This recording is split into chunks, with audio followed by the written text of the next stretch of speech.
Mi nombre es Silas Cole, y la noche que una ventisca casi nos arrebata la vida a mi hijo y a mí, nos arrojó a las puertas de la única mujer a la que no podía mirar a los ojos sin sentirme un farsante. Estábamos al borde de la muerte, y ella nos ofreció su lumbre, su sopa y su techo, sin saber que mi presencia en su rancho era al mismo tiempo una casualidad del destino y una cruel ironía. A veces, la salvación llega con el filo de una navaja y te obliga a decidir si la usas para cortar tus ataduras o para herir a quien te la ofrece. ¿Qué habríais hecho en mi lugar? Escuchad mi historia hasta el final y decidme, ¿qué habríais hecho vosotros? Y contadme desde qué ciudad me escucháis. Necesito saber que no estoy solo en esto. Si queréis oír más historias del viejo oeste como esta, suscribíos al canal. Elara Hayes no rezaba. Su fe residía en el trabajo de sus manos, en la solidez de las vallas que reparaba cada primavera y en la memoria de su esposo, Thomas, quien le había enseñado a desconfiar de todo lo que el viento traía sin avisar. Aquella tarde de 1885, el viento de Montana aullaba como un animal herido, arrojando una ventisca que borraba el mundo. Salió a asegurar el ganado, con el rostro curtido por el frío y el rifle apoyado en la montura, no por miedo a los lobos, sino a la soledad que la nieve hacía más profunda. Fue entonces cuando lo vio, un bulto oscuro contra la blancura infinita, un caballo muerto, y junto a él la figura de un hombre arrodillado, protegiendo con su propio cuerpo un pequeño fardo.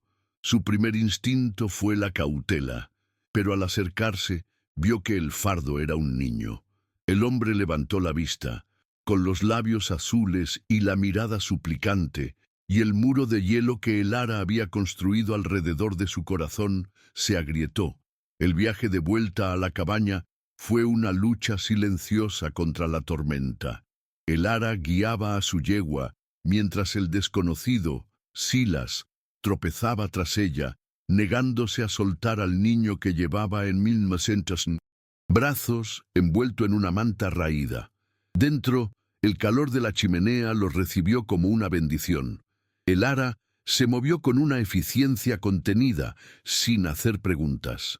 Puso una olla de sopa al fuego y le extendió unas mantas ásperas. No había ternura en sus gestos, solo una determinación práctica por mantener la vida a flote. Silas, con la garganta reseca por el frío, apenas pudo articular un «gracias». Sus ojos, sin embargo, lo recorrían todo. La pulcritud austera del lugar, la ausencia de adornos y sobre la repisa un par de guantes de trabajo de cuero, gastados y vacíos. Comprendió al instante que estaba en la casa de una viuda, una mujer que, como él, conocía el peso de la pérdida. Mientras Elara atendía al pequeño Leo, que ardía de fiebre, la mirada de Silas se posó sobre un papel doblado en la mesa de madera.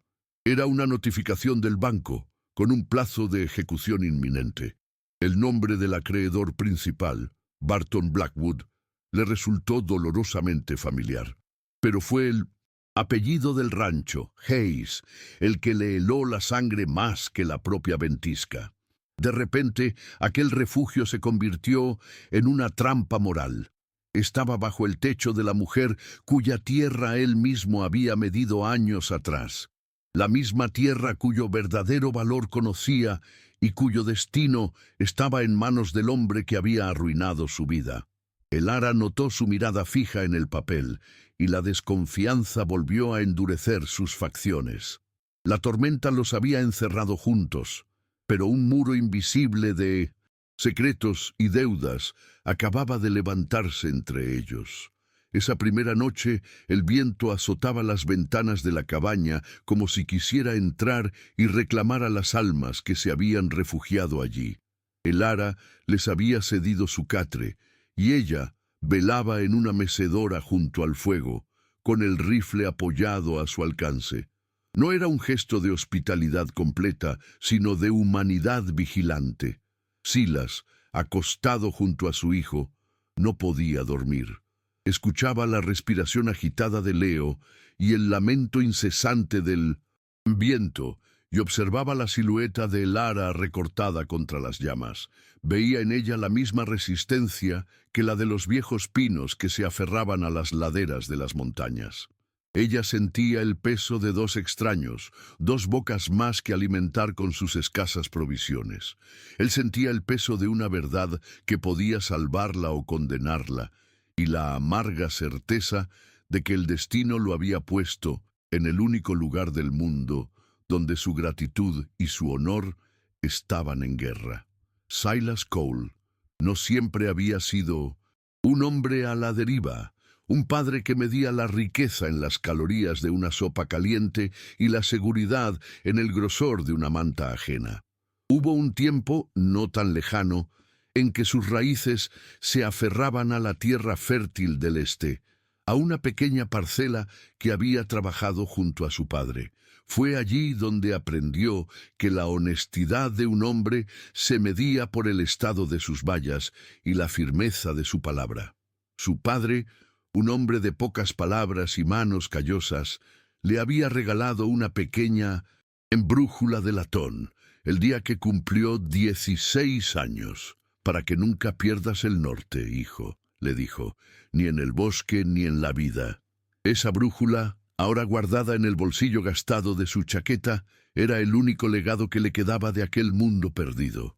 Un recordatorio constante de la dirección moral que a veces la vida se empeñaba en desdibujar.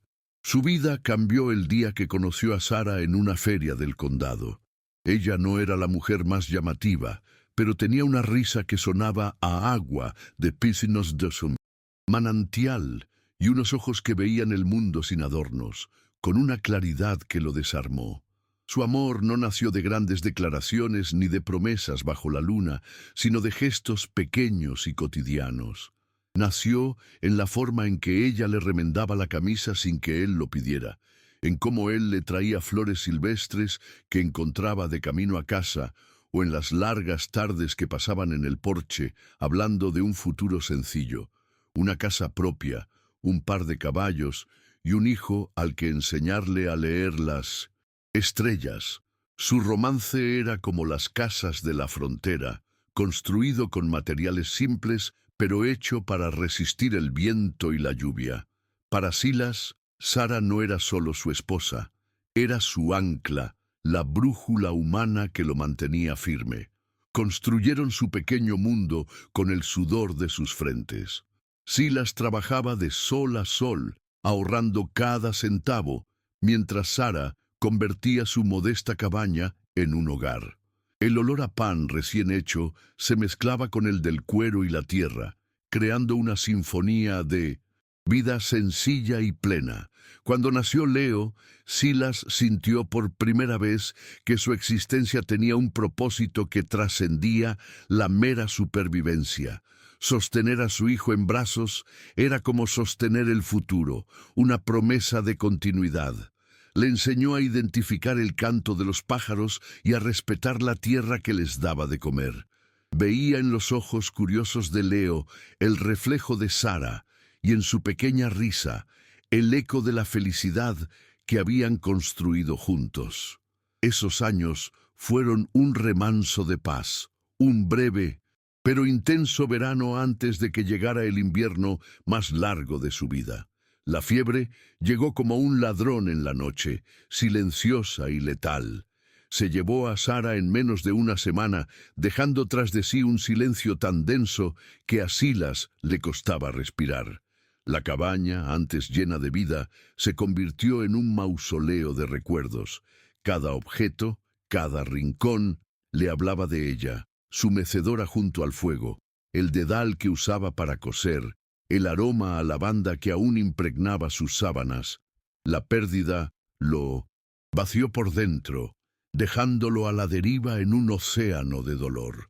Miraba a Leo, que con sus 5 años no terminaba de comprender por qué su madre ya no despertaba, y sentía el peso de 2 vidas sobre sus hombros. Vendió la parcela, incapaz de seguir viviendo entre los fantasmas de lo que había sido, y se echó al camino con su hijo, buscando un lugar donde el pasado no doliera tanto. Fue entonces cuando encontró trabajo como ayudante de un agrimensor para la compañía del ferrocarril. Era un trabajo duro y preciso, que requería paciencia y un ojo entrenado. Pasaba los días bajo el sol abrasador o el frío cortante, midiendo la tierra, clavando estacas y trazando líneas invisibles que definirían el futuro de aquellos territorios. A Silas le gustaba la certeza de su oficio, los ángulos no mentían, las distancias eran absolutas y los mapas eran una promesa de orden en un mundo caótico. Usaba la brújula de su padre no solo para orientarse, sino como un talismán. Cada vez que la sostenía, sentía que estaba honrando su memoria, encontrando un norte en su propia vida desorientada. Era un trabajo que le permitía mantener a Leo y al mismo tiempo mantener la mente ocupada, lejos de los recuerdos que acechaban en la quietud. Durante el levantamiento topográfico de aquella región de Montana, su equipo fue asignado a cartografiar los valles y las laderas que rodeaban el rancho de los Hayes. Fue un trabajo de semanas, recorriendo cada palmo de terreno. Una tarde, mientras verificaba unas mediciones cerca de un arroyo, Silas descubrió algo que no cuadraba. Un antiguo marcador de linde, una piedra tallada casi devorada por el musgo y la tierra, indicaba una línea de propiedad diferente a la que figuraba en los mapas preliminares. Siguiendo esa antigua marca, descubrió que la propiedad de los Hayes no solo era más grande, sino que incluía los derechos de un manantial subterráneo, una fuente de agua vital en aquellas tierras secas. Anotó la discrepancia en su cuaderno de campo, como dictaba su deber, sintiendo la pequeña satisfacción del profesional que desvela un secreto guardado por la tierra. Su capataz, un hombre llamado Jennings, que tenía lazos con los grandes terratenientes de la zona, entre ellos Barton Blackwood, desestimó su hallazgo con un gesto displicente. Son marcas viejas, indias probablemente. No valen nada. Cíñete a los mapas oficiales, Cole, le ordenó. Silas insistió, argumentando que el marcador era legal y que ignorarlo sería falsear el registro. Veía en los ojos de Jennings una codicia que no le gustó, una prisa por cerrar el informe que olía a algo turbio. Esa noche revisó sus notas, seguro de que tenía razón. No sabía que su insistencia en hacer lo correcto estaba a punto de costarle todo. Para hombres como Jennings y Blackwood, la verdad no era lo que estaba escrito en la tierra, sino lo que ellos decidían escribir en el papel para su propio beneficio. Pocos días después, lo acusaron de robar herramientas del campamento. Fue una trampa, burda, pero efectiva. Jennings presentó como prueba un juego de instrumentos que encontró entre las pertenencias de Silas. Nadie escuchó sus negativas. Para la compañía del ferrocarril, era más fácil despedir a un jornalero sin nombre que iniciar una investigación que pudiera retrasar sus planes o enemistarlos con un hombre tan influyente como Blackwood. Lo despidieron sin paga y con la mancha de ladrón sobre su nombre. Se vio de nuevo en el camino, con su hijo de la mano, y una amargura en el alma que pesaba más que todas sus posesiones. La injusticia le había robado no solo su trabajo, sino también su fe en que hacer lo correcto siempre tenía recompensa. La brújula de su padre parecía ahora una burla en su bolsillo. Desde entonces, su vida se había convertido en una sucesión de trabajos temporales y pueblos anónimos. Era un vaquero errante, un jornalero que aparecía con el alba y desaparecía con el crepúsculo, siempre cuidando de no echar raíces, de no llamar la atención. El miedo a que la acusación de robo lo siguiera lo mantenía en constante movimiento. Su único objetivo era proteger a Leo, darle una infancia lo más normal posible dentro de su precaria existencia. Le contaba historias junto a la lumbre de campamentos improvisados y le enseñaba a ser fuerte, pero en el fondo, Silas se sentía un fracasado. Se había convertido en un fantasma, un hombre sin pasado y sin futuro, atrapado en un presente perpetuo de supervivencia. La tierra que una vez amó y midió se había convertido en un laberinto del que no sabía cómo escapar. Ahora, atrapado por la ventisca en la cabaña de Elara Hayes, todo su pasado convergía en un único punto de tensión insoportable. Estaba bajo el techo de la mujer cuya tierra contenía el secreto que podría salvarla, un secreto que a él le había costado la reputación y la estabilidad. Ver la notificación del banco sobre la mesa, con el nombre de Blackwood como una sombra acechante, era como si el destino se estuviera riendo de él. Ayudarla significaba enfrentarse al hombre que lo había arruinado, desenterrar un pasado que había intentado sepultar y arriesgar la poca seguridad que tenía para su hijo. Callar, por otro lado, significaba ver cómo una mujer decente y trabajadora perdía todo por la misma red de codicia que lo había atrapado a él. El calor del fuego de la chimenea no llegaba a descongelar el nudo de hielo que sentía en el estómago.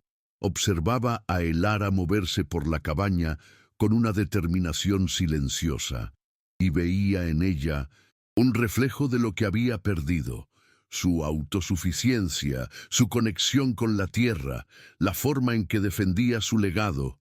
Todo le recordaba a la vida que él y Sara habían soñado.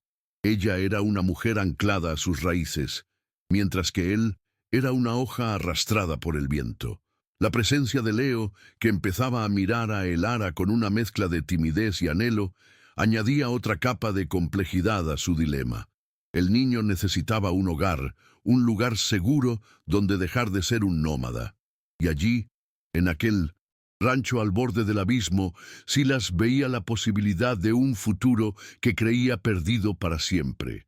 Pero ese futuro estaba construido sobre una verdad peligrosa, una verdad que podía unirlos o destruirlos a todos. Recordaba las palabras de su padre sobre no perder el norte. Durante años había creído que significaba simplemente ser honrado, trabajar duro y cuidar de los suyos. Pero ahora entendía que a veces encontrar el norte moral era mucho más complicado. A veces el camino correcto estaba lleno de peligros, y el camino seguro estaba pavimentado de cobardía. Cada gesto de amabilidad de Elara, la sopa caliente, la manta para su hijo, el techo sobre sus cabezas, era una brasa que avivaba su conciencia. Le debía la vida, y esa deuda no podía pagarse con leña cortada o reparaciones menores. La verdadera deuda solo podía saldarse con la verdad, por muy alto que fuera el precio. El silencio se había convertido en una mentira, y cada hora que pasaba en esa cabaña, la mentira se hacía más pesada. Los días que siguieron a la tormenta mientras la nieve se aferraba al paisaje como un sudario, Silas trabajó sin descanso. No era solo para devolver el favor, era una forma de posponer la decisión, de encontrar en el esfuerzo físico una tregua para su mente atormentada.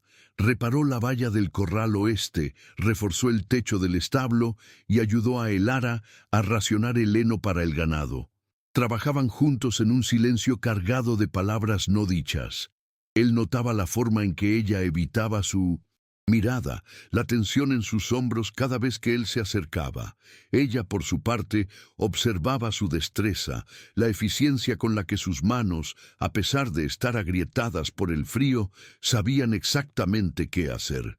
Había una extraña familiaridad en sus movimientos, como si dos almas solitarias hubieran encontrado un ritmo compartido en la dura coreografía de la supervivencia. Una tarde, mientras afilaba el hacha junto al porche, vio a Leo sentado cerca de Elara, que estaba remendando uno de los abrigos del niño. Elara no hablaba, pero sus manos se movían con una delicadeza que contradecía su exterior rudo. Leo la observaba con una atención reverente, como si estuviera presenciando un milagro. En ese instante, Silas no vio a una viuda desconfiada y a un niño huérfano. Vio el esbozo de una familia, una imagen frágil y efímera de lo que podría ser. Esa visión lo golpeó con la fuerza de un puñetazo. Se dio cuenta de que su dilema no era solo una cuestión de honor o de deuda, era una elección sobre el futuro de su hijo. Tenía derecho a negarle a Leo la posibilidad de un hogar, de una figura como Elara en su vida, solo por protegerse de sus propios fantasmas. La brújula de latón en su bolsillo parecía pesar 1 tonelada. La sacó y la abrió. La pequeña aguja tembló un instante antes de señalar, firme e inequívoca, hacia el norte. Era una verdad simple, física, innegable, como la verdad que él conocía sobre aquella tierra. La brújula no le decía qué camino tomar, pero le recordaba que solo había una dirección correcta. Su padre no le había prometido que seguir el norte sería fácil, solo que era el único camino que le permitiría mirarse a la cara al final del día. En el reflejo del latón pulido, vio su propio rostro, cansado y curtido por el camino, y supo que la huida había terminado. El destino, o la casualidad, lo había traído hasta la puerta de Elara Hayes, no para ponerlo a prueba, sino para darle una última oportunidad de ser el hombre que su padre y su esposa siempre habían creído que era. Esa noche, mientras el viento susurraba entre los pinos y la lumbre crepitaba en la chimenea, Silas tomó una decisión. Observó a Elara, que se había quedado dormida en la mecedora, con el rostro suavizado por el sueño y una expresión de agotamiento que no lograba ocultar su fortaleza. Vio a su hijo durmiendo plácidamente en el catre, con una sensación de seguridad que no había tenido en años. Todo su pasado, la pérdida, la injusticia, la errancia, lo había conducido a ese preciso momento, a esa cabaña aislada en mitad de la nada. Ya no se trataba de salvar la tierra de Elara o de limpiar su propio nombre. Se trataba de reconstruir algo a partir de las ruinas, de plantar una semilla de esperanza en la tierra helada. Sabía que las palabras que tenía que decir al amanecer podrían desatar otra tormenta, una mucho más peligrosa que la que los había unido. Pero por primera vez en mucho tiempo no tenía miedo. Había encontrado su norte. La nieve comenzó a derretirse con una lentitud exasperante, como si la tierra se resistiera a soltar el invierno. Cada día, el mundo fuera de la cabaña se revelaba un poco más. Primero las puntas de las vallas, luego el camino embarrado hacia el establo, y finalmente las vastas extensiones de pasto pardo y húmedo. Durante esas semanas de encierro forzoso, se había establecido entre nosotros una rutina silenciosa. Yo me encargaba de las reparaciones más pesadas, de asegurar que la estructura del rancho aguantara el peso de la nieve que se desprendía del tejado, mientras Elara gestionaba las provisiones con una precisión casi militar. No hablábamos de lo que vendría después. El futuro era un horizonte tan borroso como el que se veía a través de los cristales empañados. Vivíamos en un presente frágil, sostenido por el trabajo y la necesidad mutua. Un pacto no escrito que ambos temíamos romper con una sola palabra fuera de lugar. Leo fue el primero en cruzar las fronteras invisibles que habíamos levantado. Al principio se limitaba a observarla desde la distancia, con la cautela de un animalito del bosque. Pero poco a poco, la curiosidad venció al miedo. Empezó a seguirla en sus rondas por el establo, imitando sus gestos, recogiendo los huevos con un cuidado solemne. Elara nunca le sonreía abiertamente, pero yo veía cómo sus manos, al enseñarle a cepillar a la yegua, se movían con una suavidad que desmentía la dureza de su semblante. Una tarde lo encontré dormido junto a la chimenea, con la cabeza apoyada en una vieja manta que ella le había remendado. El ara estaba sentada en su mecedora, con la costura en el regazo, pero no cosía. Simplemente lo miraba, y en su mirada había una mezcla de anhelo y dolor tan profunda que tuve que apartar la vista, sintiéndome un intruso en un santuario de emociones que no me pertenecía. Cuando los caminos se despejaron lo suficiente, el viaje al pueblo de Redemption Creek se hizo inevitable. Las provisiones escaseaban y necesitábamos sal, harina y medicinas. Fuimos los tres juntos en su viejo carro. El ara conducía con la espalda recta, la mirada fija al frente, como si se preparara para una batalla. Y lo era. En cuanto entramos en la calle principal, sentí el peso de todas las miradas. Las mujeres cuchicheaban tras las cortinas de encaje, y los hombres en el porche del almacén general se callaban a nuestro paso, siguiéndonos con los ojos. La viuda Hayes no ha perdido el tiempo. Oí decir a uno de ellos, en un susurro que el viento no logró disipar. Vi cómo la mandíbula de el ara se tensaba, cómo un velo de acero caía sobre sus facciones. No era solo juicio, era una invasión a su luto, a su independencia, y yo era la causa de todo ello. Esa noche, el silencio en la cabaña era diferente. Ya no era un silencio de comodidad o de entendimiento tácito. Estaba cargado de la hostilidad del mundo exterior que habíamos traído con nosotros. El ara se movía con una rigidez que no le había visto antes. Cada gesto era medido y distante. Mientras cenábamos, intenté romper la tensión. Le hablé de mi trabajo como agrimensor, de cómo me gustaba la certeza de las líneas y los ángulos, esperando que entendiera que yo era un hombre de orden, no un vagabundo sin rumbo. Pero mis palabras sonaban huecas, torpes. Ella me escuchaba con una cortesía fría, asintiendo de vez en cuando, pero sus ojos estaban en otra parte. Estaba reconstruyendo el muro que la tormenta había derribado, y yo no sabía cómo detenerla. La distancia entre nosotros, que se medía en apenas unos pies de madera, se sentía tan vasta como las llanuras de Montana. Los días se convirtieron en un cuidadoso baile de evasivas.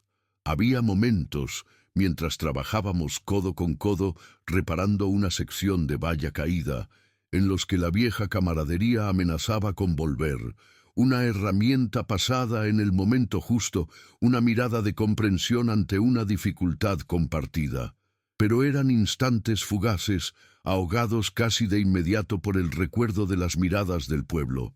Empecé a escribir una carta que nunca enviaría, una confesión en la que le contaba todo, lo del mapa, lo de Blackwood, la injusticia que me había arrojado al camino. Pero cada vez que intentaba plasmarlo en el papel, las palabras se me antojaban una excusa, una justificación que llegaba demasiado tarde. ¿Cómo podía pedirle que confiara en mí cuando mi sola presencia estaba manchando su reputación y poniendo en peligro su frágil paz? Un domingo, el ara se preparó para ir a la iglesia. Se puso un vestido oscuro, sencillo pero pulcro, y se recogió el pelo con un esmero que me resultó doloroso. Leo, al verla, le preguntó con su vocecita clara si nosotros podíamos ir también. La pregunta quedó suspendida en el aire, cargada de una inocencia devastadora. El ara se quedó quieta por un instante y vi la lucha en su rostro. Llevar a un niño a la iglesia era una cosa. Llevar al hombre que todos en el pueblo consideraban su amante era otra muy distinta. «Hoy no, Leo. Quizás otro día», dijo. Finalmente, con una voz suave pero firme, se fue sola, dejándonos atrás en la cabaña silenciosa.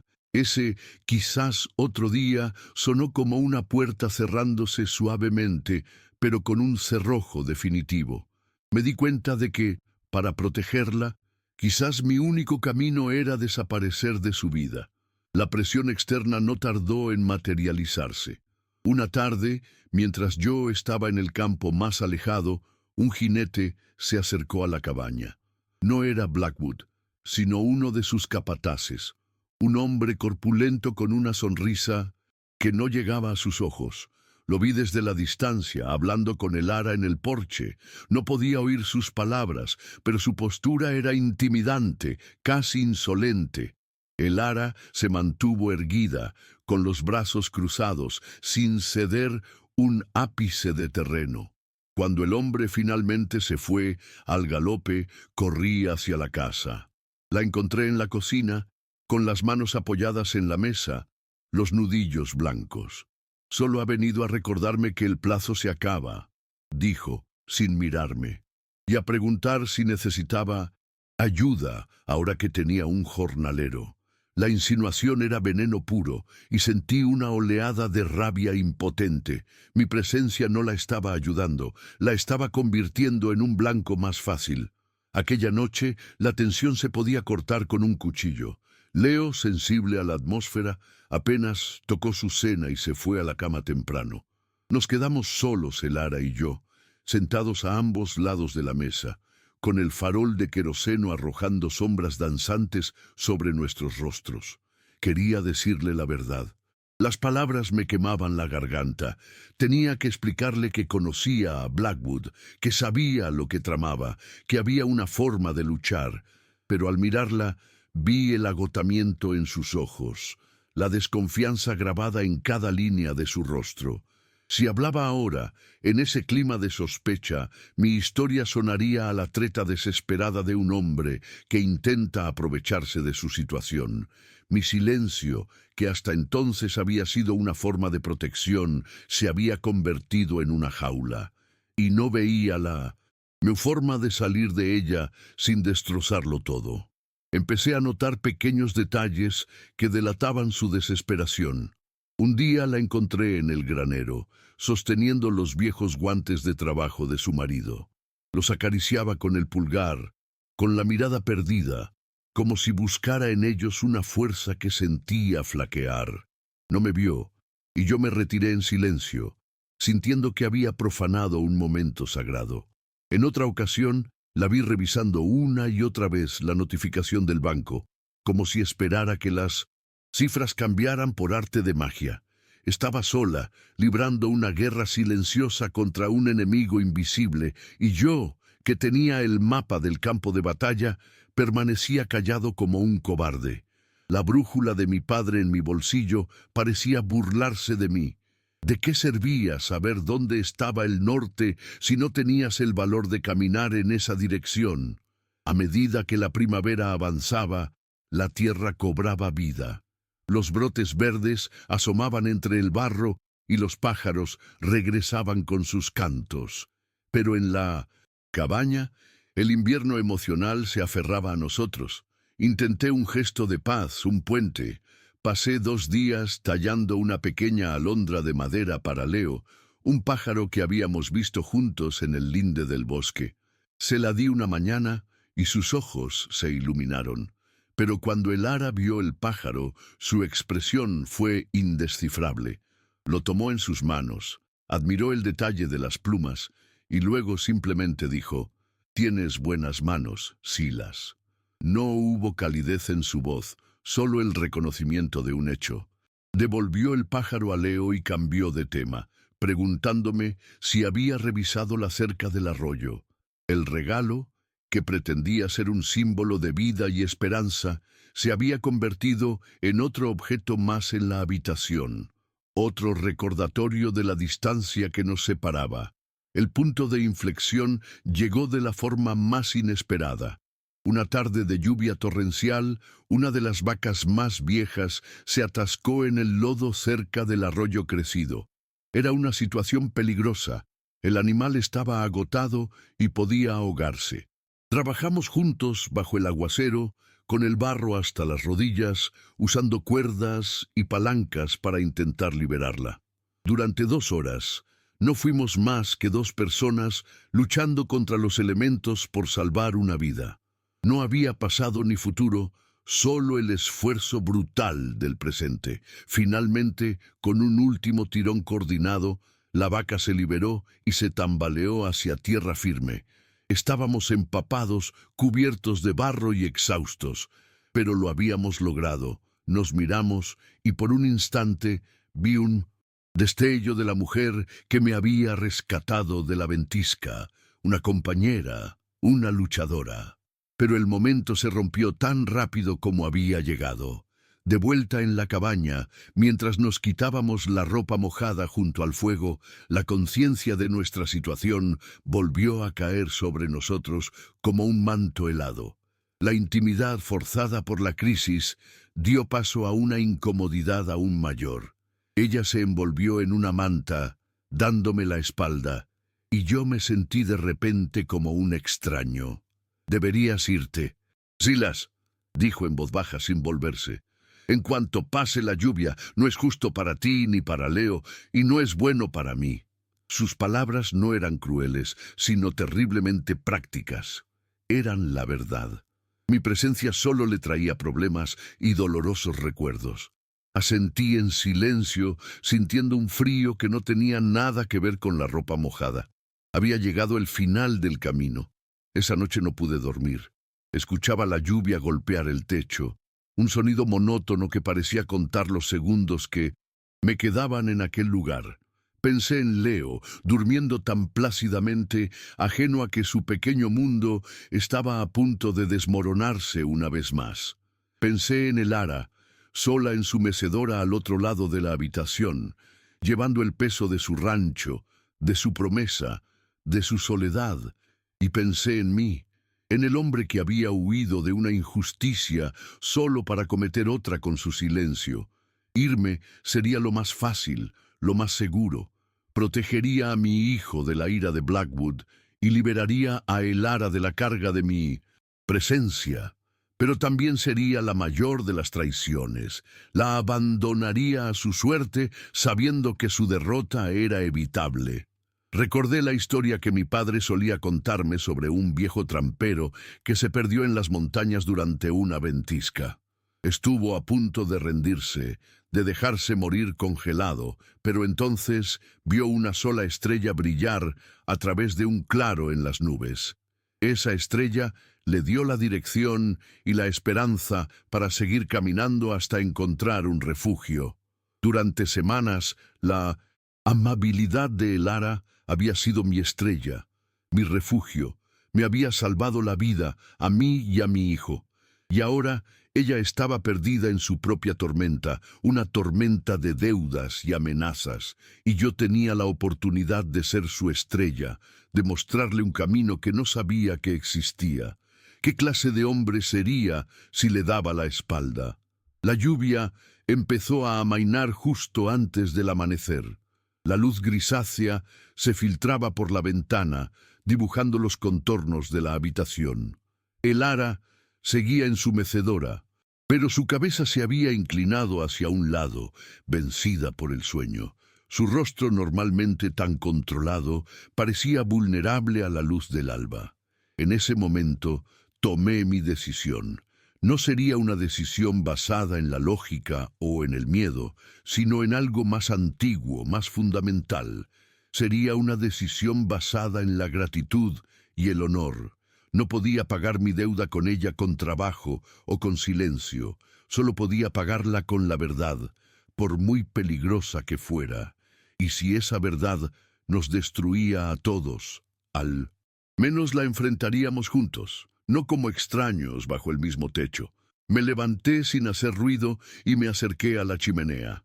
Tomé los guantes de trabajo de su marido de la repisa. Eran de cuero grueso, agrietado por el uso y moldeado por las manos de otro hombre. Sostenerlos era como sostener una promesa. Sentí su peso, el peso de un legado, de una vida de trabajo y de amor por esa tierra. Los dejé suavemente sobre la mesa, junto a la notificación del banco. Era un gesto silencioso, una declaración. No iba a dejar que ese legado se convirtiera en cenizas, no mientras yo pudiera evitarlo. El miedo seguía ahí, un nudo frío en mi estómago, pero por encima de él sentía una claridad que no había experimentado en años. Saqué la brújula de latón de mi bolsillo. El metal estaba frío al tacto. La abrí y observé cómo la aguja se asentaba, apuntando firmemente hacia el norte. Mi padre me la había dado para que nunca perdiera el rumbo. Durante demasiado tiempo había dejado que el miedo y la desgracia nublaran mi juicio, que me desviaran del camino. Había estado sobreviviendo, no viviendo, pero ya no. El Ara me había ofrecido un refugio, pero también, sin saberlo, me había ofrecido una oportunidad de redención. Una oportunidad de ser el hombre que mi hijo merecía, el hombre que mi padre había criado, el hombre que Sara había amado. Cuando el Ara despertó, me encontró esperándola, de pie junto a la ventana, observando el amanecer.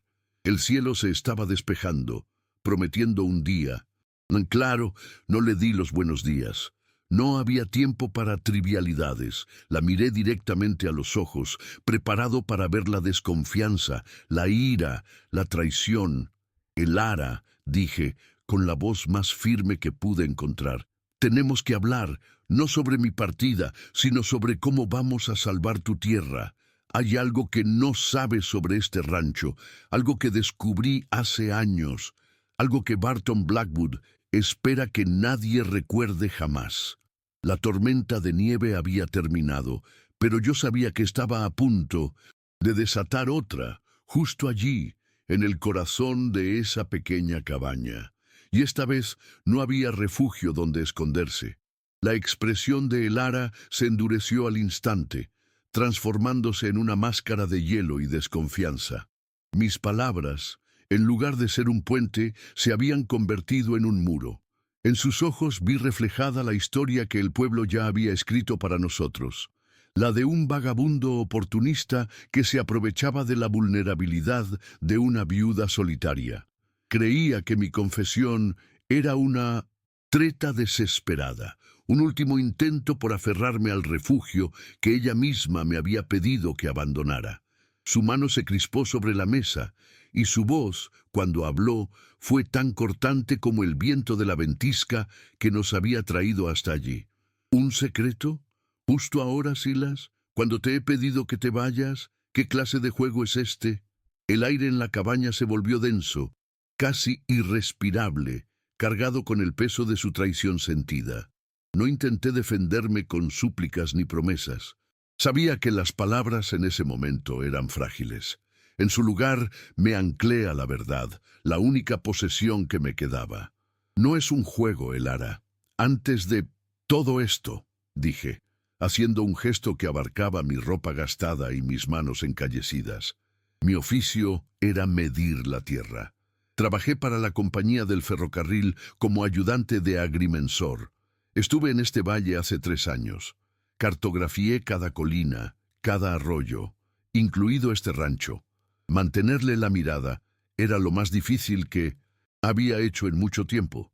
Necesitaba que viera que, por primera vez desde que nos conocimos, no había ni una sombra de evasiva en mis ojos, solo la cruda y peligrosa verdad que había cargado en silencio durante semanas. Ella soltó una risa amarga, un sonido desprovisto de alegría que me golpeó en el pecho. Una historia conveniente, un agrimensor errante que aparece de la nada en la puerta de la mujer que, casualmente, necesita un milagro. Mi marido, Thomas, confiaba en el sudor y en la palabra dada mirándose a los ojos, no en secretos susurrados en el último momento. Él conocía esta tierra mejor que nadie. Si hubiera algo que saber, él lo habría sabido. Se levantó de la silla, dándome la espalda, y se acercó a la repisa de la chimenea. Sus dedos rozaron los viejos guantes de cuero de su esposo, como si buscara en ellos la fuerza para expulsarme de una vez por todas. Su lealtad a la memoria de su marido era una fortaleza, y yo estaba fuera, intentando derribar sus muros con palabras que sonaban a traición. Thomas conocía la tierra que veía, la que trabajaba cada día, pero yo conozco la tierra que está en los papeles, en los viejos tratados, que nadie se molesta en leer. Insistí, manteniendo la calma a duras penas. Barton Blackwood no quiere tu rancho solo por la deuda, el Ara, lo quiere por el agua. Durante el levantamiento, Descubrí un antiguo marcador del Inde y los derechos de un manantial subterráneo que no figuran en los mapas actuales. Tu propiedad es más grande y más valiosa de lo que crees. Legalmente, la reclamación del banco basada en esos mapas erróneos es fraudulenta. Blackwood lo sabe y por eso tiene tanta prisa por echarte antes de que alguien más lo descubra. Cada palabra era un riesgo, una pieza de un rompecabezas que podía salvarla o ponerme una soga al cuello. Finalmente, tuve que darle la pieza que faltaba, la que explicaba mi cobardía. No te lo dije antes, porque el hombre que supervisaba aquel trabajo, un capataz llamado Jennings, estaba a sueldo de Blackwood. Cuando le informé de mi hallazgo me despidió. Me acusó de robar herramientas para desacreditarme y enterrar la verdad. Un hombre sin nombre y sin reputación no tiene voz en este territorio, Elara. Contarlo entonces solo me habría traído más problemas. Callar me pareció la única forma de proteger a mi hijo. Pero verte a punto de perderlo todo por la misma mentira que me arruinó la vida, ya no puedo seguir callando. Mi silencio te estaba condenando, y esa es una carga más pesada que cualquier otra. Me expuse por completo, ofreciéndole no solo un secreto, sino también mi vergüenza. Elara permaneció de espaldas a mí, inmóvil. El único sonido en la cabaña era el crepitar suave del fuego que se extinguía. Pude ver la tensión en la línea de sus hombros, la lucha interna que se libraba dentro de ella. Una parte de ella, la viuda orgullosa y desconfiada, quería echarme y maldecir mi nombre. Pero otra parte, la mujer práctica que había sobrevivido sola a 2 inviernos brutales, sabía que la codicia de Blackwood no tenía límites y que mi historia, por increíble que pareciera, tenía el amargo sabor de la verdad. El silencio se alargó, y en él pendía el destino de todos nosotros. Yo había puesto mi última carta sobre la mesa. Ahora le tocaba a ella decidir si creía en la jugada o me acusaba de ser un tramposo. Justo en ese momento, un pequeño tosido proveniente del catre rompió la tensión como un cristal.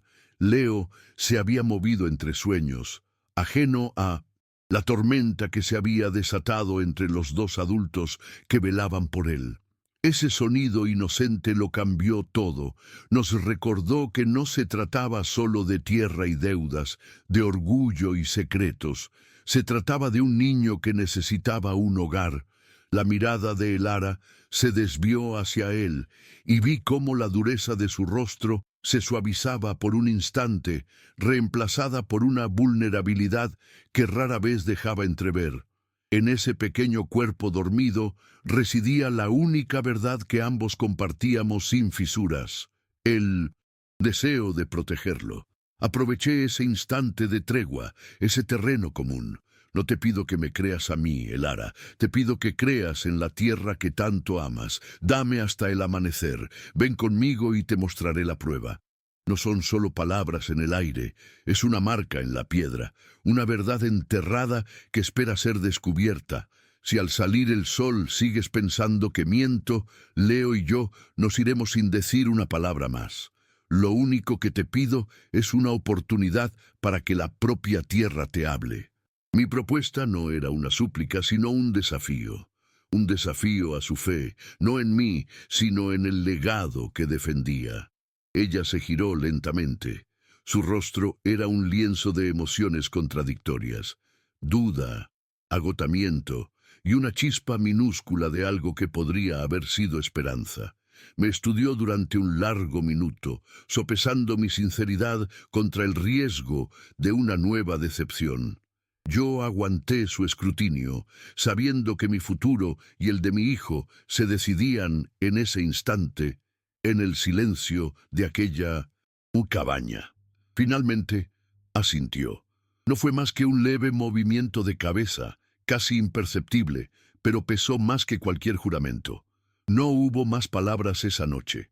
Cada uno se retiró a su rincón, envueltos en una tregua frágil, esperando la llegada de un amanecer que traería consigo la verdad o la despedida definitiva.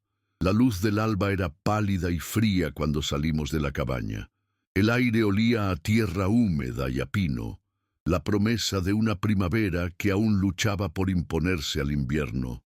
Llevaba conmigo una pala y mi vieja brújula de latón. El ara caminaba a mi lado, en silencio, con el rifle apoyado en el hueco de su brazo, un hábito que no había abandonado. No caminábamos como compañeros, sino como un acusado y su juez, en dirección al lugar donde mi honor sería puesto a prueba. El barro se pegaba a nuestras botas, haciendo cada paso pesado y deliberado. El mundo parecía contener la respiración, a la espera del veredicto que la tierra estaba a punto de dictar. Nos dirigimos hacia el límite este de la propiedad, una zona rocosa y menos transitada que bordeaba el arroyo. El sol empezaba a despuntar por encima de las montañas, tiñendo el cielo de tonos anaranjados y violetas. «Está por aquí», dije en voz baja, más para mí mismo que para ella. Recuerdo la formación de estas rocas. El marcador debería estar cerca de ese viejo álamo retorcido. Mis manos sudaban a pesar del frío. Habían pasado 3 años.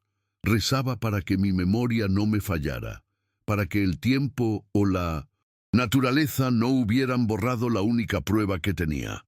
La confianza de Elara, tan frágil como una capa de hielo en primavera, dependía de ello. Localicé el lugar exacto que recordaba, un pequeño claro donde la tierra parecía hundirse ligeramente. «Aquí», afirmé, clavando la pala en el suelo húmedo. Elara se detuvo a unos pasos de distancia, con los brazos cruzados, observándome con una expresión indescifrable. No había escepticismo en su rostro, pero tampoco fe, solo una espera tensa, vigilante. Lo observaba como se observa a un taur a punto de mostrar su última carta, preparada para la verdad o para el engaño. Cada palada de tierra que levantaba parecía amplificada por el silencio de la mañana. Solo se oía mi respiración agitada y el sonido de la tierra removida. El trabajo fue más duro de lo que esperaba. Las raíces y las piedras se interponían en mi camino. El sudor empezó a perlar mi frente. Por un momento, el pánico se apoderó de mí. ¿Y si me había equivocado de lugar? ¿Y si alguien lo había quitado? La duda de Elara parecía materializarse, convirtiéndose en un peso adicional sobre mis hombros.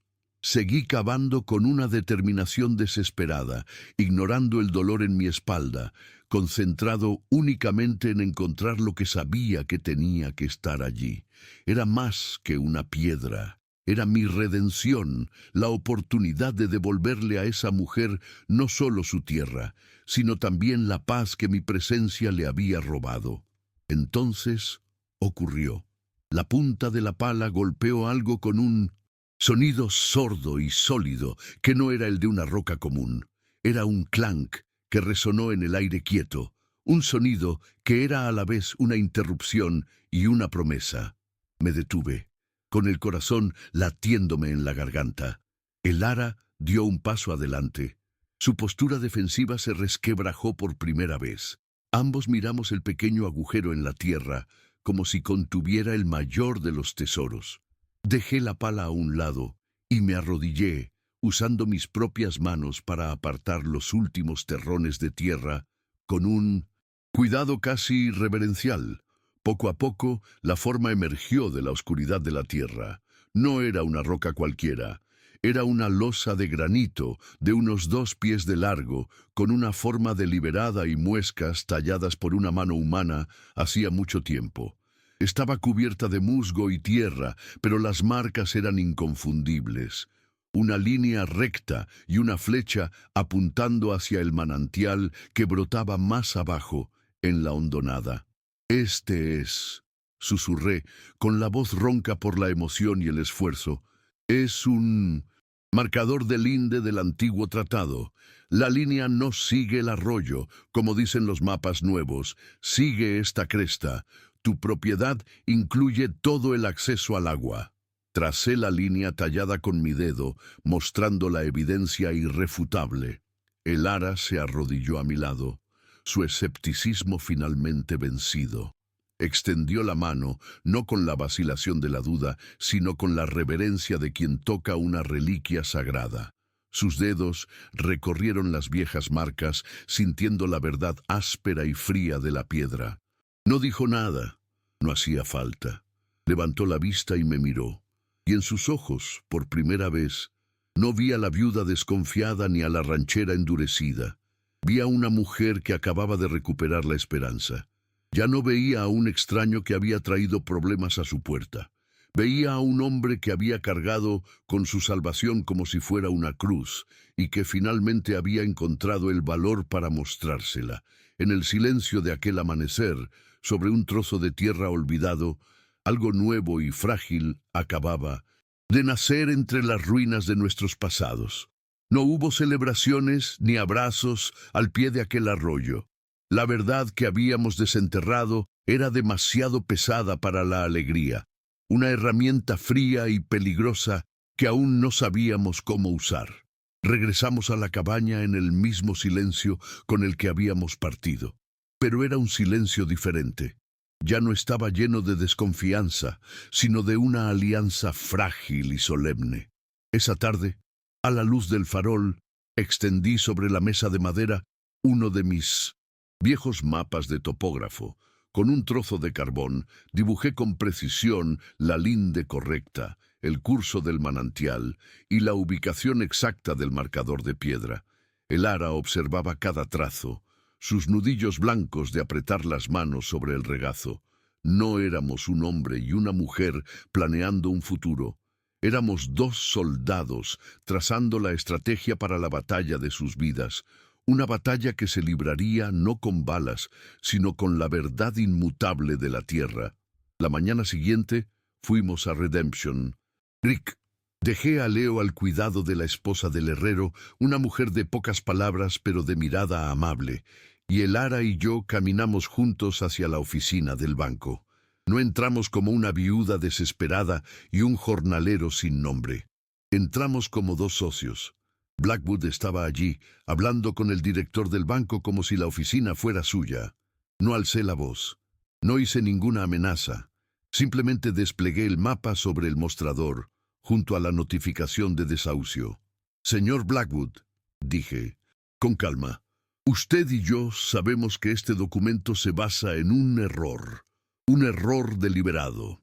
Le expliqué con la precisión de un agrimensor el hallazgo del marcador, la ley de aguas y el tratado original.